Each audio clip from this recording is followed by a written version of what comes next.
like I did last year and every year, as long as you invite me every year, I'll come back. I always bring my report card. The report card is the top page. And like in any other politics, well, you pay for comments anyway, so.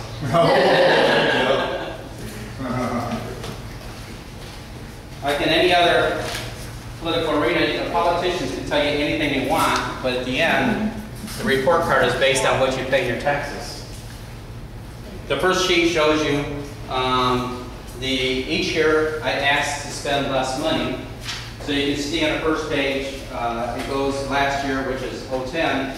I asked for $11,646,000, which is minus 0.17 for the year before. So you can see I took over in 2006. Taxes were 19% increase in that year. Then when I took over with our budgets, these are the 4 budgets I prepared, you can see they went down every year. So spending went down every year, which in return, your taxes on the county share goes down every year. So you have less and you have a minus sign by what the county's asked for. My business card's on front. If you ever want to email me or give me an opinion, please do so. I do enjoy those. Sometimes it's a loneliness. Page 2 is I give you an update for 0809. These are actual, so this is what your taxes have overly went to. You can see, as always, the schools is your biggest burden and your most responsibility of what you pay. So you can see actually what you pay. Your taxes, shockingly enough, in Vermilion County are almost $80 million. So you can see it, your burden is very high doing what we do here. So all you ask of your politicians is to spend your money as wisely as you can. Page 3 is because Greg was at the board, so I actually brought the audit. This is the actual audit figure, so you just shows you exactly what we did. How much money we spent of your money. You can see in the left-hand corner what I have in cash reserves as the end of the audit is $8,562,000, which is actually $500,000 more than the year before. So in your worst year for government and for people not paying their bills and everything, I actually increased your you're late, huh? You're never late. He's always late. No. He's always late. We actually increased your general fund by $500,000 and reduced your taxes at the same time. Now, Greg was kind of bragging already for me, but I'll explain to you in a couple more pages how that comes down. The next page is basically the state. It just shows you that the state owes us around $800,000. So if I would have had that $800,000, I actually would have even a greater profit for the end of the year. The state the year before was behind $224,000. So you can see the state over each year is increasing how much it's not paying its responsibilities at the end. By next year, it'll be over $1 million, I'm sure. The next page is the page that Greg was actually bragging about. This is the page that was actually hit the paper, and I was real thankful that the paper did brag about the elected officials and our managers, that by letting the managers be managers, you'll come out with a good result. And you can see that at the very end, second to last line, they actually returned back to the budget $1.3 million. So when you hear people all the time say, well, if you give government people the money, they're going to spend it. Well, in the county, we don't do that. We actually give them the money they actually need to function and ask them to be the most conservative bid, and we reward them if they turn money back in. And because then their budget next year is a lot easier to go through, and yet then they can get the things they really need. So this page is very important for us. The nursing home at the end over here on the other side, the nursing home last year made a little over $1.2 million profit.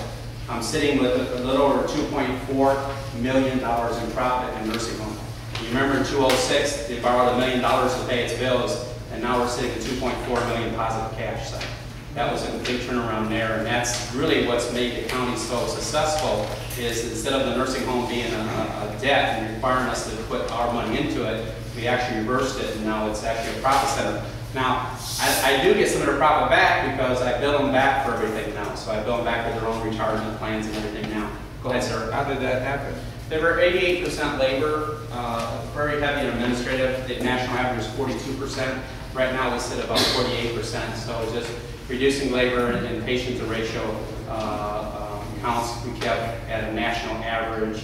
And we hired Joan Dower to administrate it, and she adopted the program and done a very fine job. Now that doesn't mean I still have problems with states. I'm in a position right now today that I can't take new patients because they're finding me $3,000 a day right now because we had the nurses make a stupid mistake. You know, a person was outside smoking and he had an oxygen tank, and she said, "What the hell are you going to do? Blow up the whole building?" And he called the state, and they're finding me $3,000 a day for her making that comment. So, go figure. The second one, this other one is our management report. I think it's important if you get time, sometime just read the management report. The management report is the county bragging on what we do, and that appears in the audit. And it's also, you know, as you know, the auditor has to sign off on it, but it allows you to actually see why we do what we do and how we do it. And it's not a secret to government. Running government is a lot easier than running any business. You pay your taxes in arrear. So what taxes you are paying right now are actually from a year ago. So I know how much money I'm going to get. So it's very easy to manage when you know how much money you're going to get. And those variables from the state and all those, you throw those in a percentage, they're going to be pretty equal every time. So managing government's 10 times simpler than trying to manage a business when you don't know how many roller skaters I'm going to have tonight. So I don't know how many employees to have. Government's 10 times more easier. It just makes it, government is so big because my budget's $43 million. It just makes it sound like it's difficult, but it's not. It's very simple. Next, go through the management report all the way through the very end. And that gives you everything. So now you have my report card to tell you that I lowered your taxes 4 years in a row. I will produce a budget next week from next Monday to the Finance Committee, which will have a tax reduction for the 5th year in a row. So, but the only way to do that is spend less money. So we do give up things, we just don't advertise what we give up because then it's not fair. The health department, if anybody here was an ex-employee employee of the health department, as you know, the state didn't pay the bills, so we lost employees in the health department. How many? 40. Wow. 40 employees in the health department. Aunt Martha's hired several of them, and it's helped a little bit, but the reality is we can't pay, you know, we could have took every dime we had to keep that functioning. But at the end of the day, you would have all had to pay more money, and it's the state's problem. We can't pay the state's bills. The state has screwed itself up. We can't cover their debt. So what's our long-term ramifications here in the county with the health department being basically out of commission? Aunt Martha's took every program we let go. What's Aunt Martha? Aunt Martha's is a private independent firm like a health department. The health department is paid for by taxes. Aunt Martha's is a private independent company. Now, you're not going to get the service that you get at health department. That's what I was getting at. Common sense is who goes around doing the inspections and... No, we still have that. We did not give up the health department. Okay. We still have every community for disease. We still have all restaurant inspections. We still have your sewer inspections. We kept a certified health department, but that's all we kept. Okay. And we do infant, women, and children because that is a program we really need to talk to. Okay. I have a question. Last night we were at the Campbell School Board, and my wife's still waiting to hear about that. We're understanding the state's in awful shape and all this, but they said something about the property tax. I think it's the tax base isn't what it used to be. That's part of it. Why they're $2.4 million in the hole. But I mean that I think is a part. What the 2.2% difference they said it's actually got worse. Go to your first page, and this is something you should know about every government agency that has a levy. This is one thing you should always get to know.